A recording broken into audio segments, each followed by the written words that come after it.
Okay, this is how you can tighten, oil, check for any buildup of debris in your new Huing 6-inch mini chainsaw. It's a pretty cool little tool, pretty handy. I've noticed that the chain does come loose really quickly.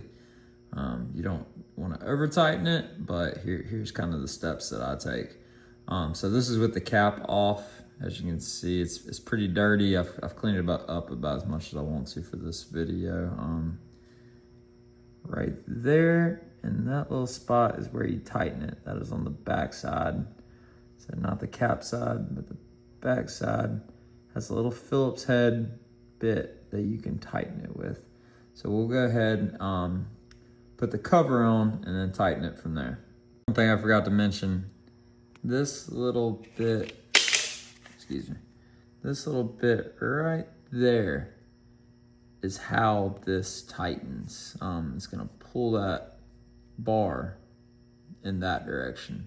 So when you're spinning it righty-tighty to your right, spinning it essentially towards the bar in this direction on the screw, that will bring that bar up and thus tighten up the chain. I already kind of set it on pretty tight.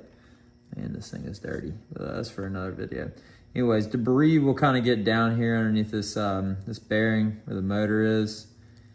You can kind of spin it around once this chain's off to clear it up.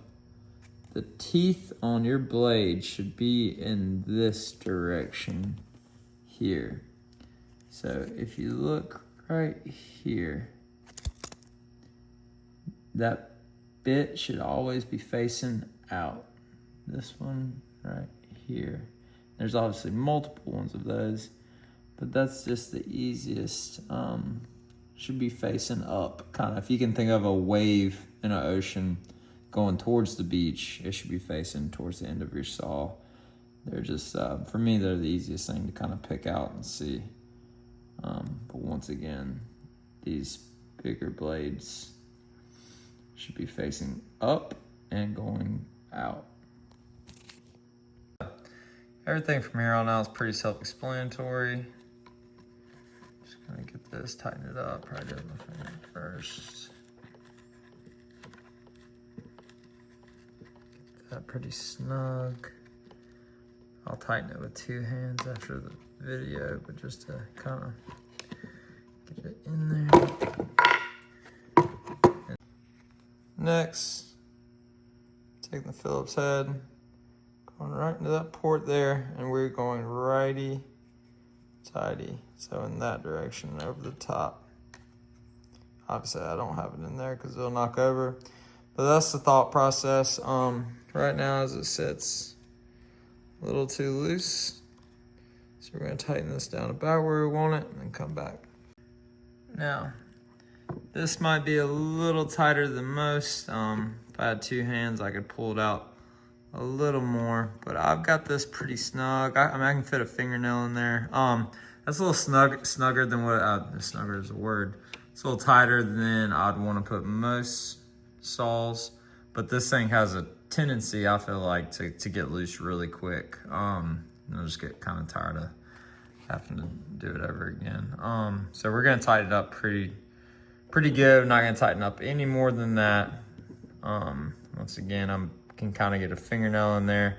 It's got a little bit of slack, as you can see that, but not much. It's kind of up to you. I would possibly leave it a little bit less tight, but that's okay. Right here is where you'll oil it at, that little hole between 6-inch and new. You can also put oil kind of across the bar where the chain meets. You do not have to take this cover off to tighten it, but always take the battery out. It's just, I mean, it's crazy not to. That kind of stuff can probably save you a lot of trouble. But yes, you do not have to take the cap off in order to tighten the chain. Taking the cap off, you know, every 3rd or 4th time you tighten the chain just to check it out, clear it of any debris. It's always a good thought.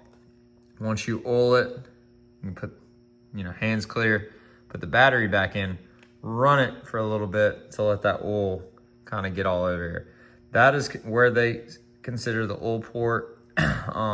honestly, I think it's just as good if you can just kind of get both sides around the chain and the bar right in there.